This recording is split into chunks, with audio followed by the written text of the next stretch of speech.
Good morning, church. Just want to bring you a quick word today and try to help us a little bit through this really hard time that we're facing here in our nation. Years ago, I read a book in which a young boy, he was black but actually biracial, a black father and a white mother. His father had died. And he asked his mother, he said, "Mom, what color is God?"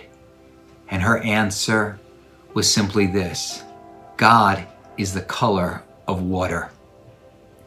I was reading in my Bible yesterday from Romans chapter 2, where the Apostle Paul writes, "For God does not show favoritism." And he was talking about the Jews and Gentiles, the main division of his day.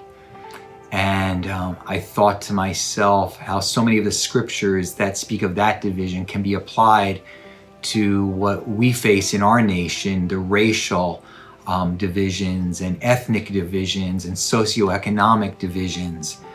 I was also reading today from the Psalm 133, where the Bible says how good and pleasant it is when brothers dwell together in unity. And I thought to myself how God's goal has always been that the human race, that we as his creation will be united.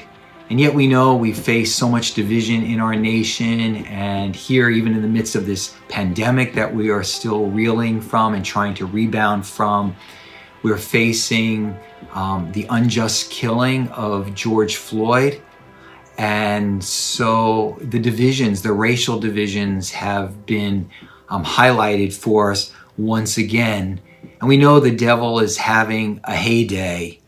But I'm reminded today, and I want to remind us, that we serve a God who shows no favoritism.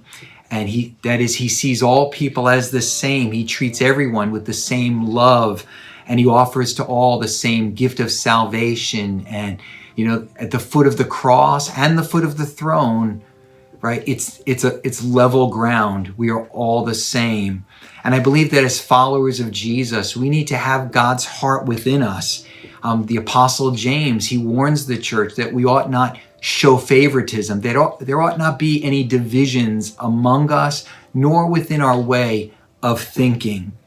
And I believe we need to ask God to help us to dispel from our hearts and from our midst any remnants of favoritism and racism and injustice and prejudice.